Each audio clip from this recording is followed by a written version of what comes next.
और जो लोग लड़ना जानते हैं, भाग्य हमेशा उनके साथ है, हमेशा। जो लोग लड़ना जानते हैं, भाग्य सदैव उनके साथ है, हमेशा। क्योंकि कभी ना कभी उसे भी तो शर्म आएगी। और संघर्ष, जिस व्यक्ति को यह बात समझ में आ गई कि जीवन की का पर्यायवाची है संघर्ष, बस इतना ही समझना है। और संघर्ष से रोना नहीं है, बिल्कुल रोना नहीं है। जिस भी मनुष्य को यह बात समझ में आ गई कि जीवन का पर्यायवाची है संघर्ष और इसका मजा लेना है, उसको ना तो भाग्य हरा सकता है और ना ही भगवान हरा सकते हैं। हरा ही नहीं सकता कोई। जिस चीज का आप मजा लेने लगोगे ना, जिस भी चीज का, उसमें आपको कोई हरा नहीं सकता। राजपूत राजस्थान के, मराठा महाराष्ट्र के, अफगानी अफगानिस्तान के, युद्ध इनका गेम है। जिस चीज में, बस आपको यह चीज समझनी है कि जीवन का पर्यायवाची है संघर्ष और संघर्ष का मजा लेना है। लाइफ, जीवन का पर्यायवाची है संघर्ष और इसका मजा लेना है। और जिस चीज का आप मजा लेने लगोगे, फिर उसमें कोई हरा ही नहीं सकता आपको। और जिस चीज से आप जितना भागोगे, वो उतना परेशान करेगी। राजपूत, एग्जाम्पल दिया मैंने आपको, राजपूत राजस्थान के, राजस्थान क्या है, मरुस्थल। 10-10 किलोमीटर से स्त्रियां पानी लेकर आ रही हैं, बाजरा खाने को मिलता है। तो युद्ध राजस्थान की संस्कृति में क्या है, गेम। ये जो करवा चौथ का त्योहार है, आने वाला है और दशहरे के बाद पड़ेगा। करवा चौथ का तो त्योहार है, आने वाला है और दशहरे के बाद पड़ेगा।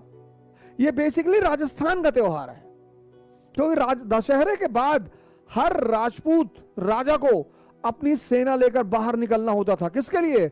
युद्ध के लिए।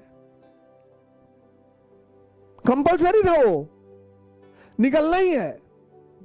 तो वहां की स्त्रियां अपने पुरुषों की लंबी उम्र के लिए करवा चौथ का व्रत रखती थी। बाद में ये नेशनल फेस्टिवल बन गया। वो मूवी आई थी DDLJ, उससे ये नेशनल फेस्टिवल बन गया। कोई बात नहीं, हर अच्छी चीज का विस्तार होना ही चाहिए, उसमें कोई विरोध करने की जरूरत नहीं है। तो राजपूत, इल्तुतमिश की तो हिम्मत ही नहीं पड़ी।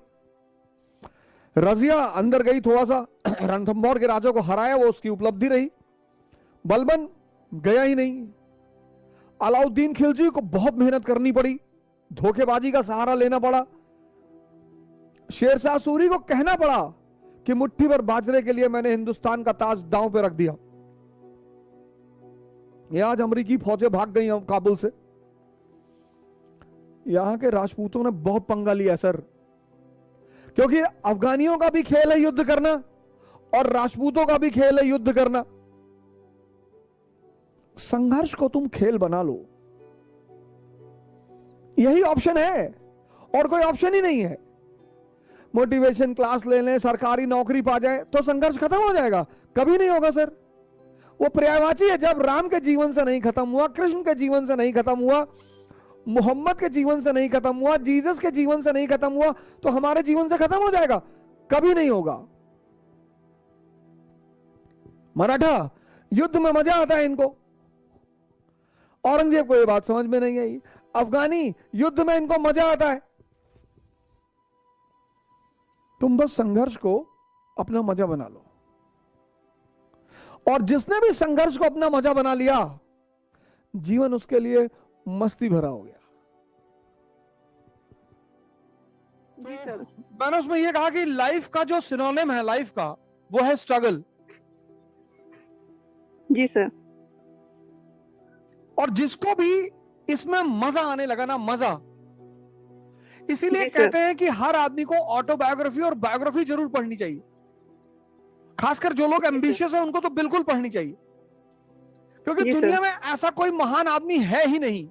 तुम चाहे गांधी को ले लो, चाहे तुम अंबेडकर को ले लो, या तुम लिंकन जी को ले सर। लो, या तुम अब्दुल कलाम को ले लो, किसी को भी ले लो, जी सर।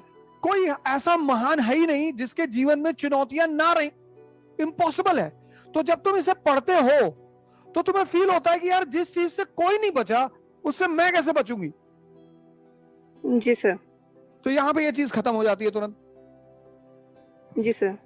भाई जितने भी लोग दिल्ली की गद्दी पे बैठे राजपूतों से हमेशा डरते रहे, जी सर। क्योंकि राजपूतों के लिए युद्ध करना खेल है। दूसरी अच्छा चीज ये है कि किसी भी सब्जेक्ट को पढ़ने का एक वे होता है। जैसे अशोक है, जिसको हम अशोका द ग्रेट कहते हैं। अब उसके जी समय का सर। जो हिंदुस्तान है, वहां बुद्धिज्म है, वहां ब्राह्मणिज्म है, वहां जैनिज्म है। और आज का जी जो सर। हिंदुस्तान है वहां हिंदुइज्म है, इस्लाम है, क्रिश्चियनिटी है। जी So sir. if you see today's India, there is a tension between Hindu, Muslims, and Christians. Similarly, there was a Yes. tension between Brahminism, Buddhism, and Brahmins, Buddhists, and Jainas. जी sir. और किसी भी nation में tension होगी तो वो nation grow नहीं कर पाएगा। तो अशोका इसे हैंडल करने के लिए क्या करता है, धम्मा की पॉलिसी लेकर आता है। जी सर। इसलिए हिस्ट्री पढ़ी जाती है बेटा, कि हम पास्ट से कैसे कोई चीज लर्न कर सकते हैं जो हमें प्रेजेंट में काम आए। जी सर। तो अगर वो बुद्धिस्ट, ब्राह्मण और जैन को हैंडल कर सकता है एक साथ, तो हम आज हिंदुइज्म, इस्लाम और क्रिश्चियनिटी को क्यों नहीं कर सकते। जी सर। बस। हमारे कानपुर में है इकरा आईएएस बाय ओझा सर, जो आईएएस और पीसीएस की प्रेपरेशन के लिए लाए हैं बेस्ट फैकल्टीज फ्रॉम दिल्ली। तो अब मतलब वो सारे के सारे लोग जो कि आईएएस और पीसीएस की प्रेपरेशन के लिए दिल्ली जाने की सोच रहे हैं ना, तो अब उन्हें दिल्ली जाने की बिल्कुल जरूरत नहीं है, क्योंकि ओझा सर की देखरेख में इकरा आईएएस लाए हैं new offline batches for UPSC, IAS, PCS के बाद join NCERT basics and GS pre का मेंस फाउंडेशन बैच सिर्फ और सिर्फ इकरा आईएएस, वो भी 9 नंबर क्रॉसिंग हमारे शारदा नगर कानपुर में है।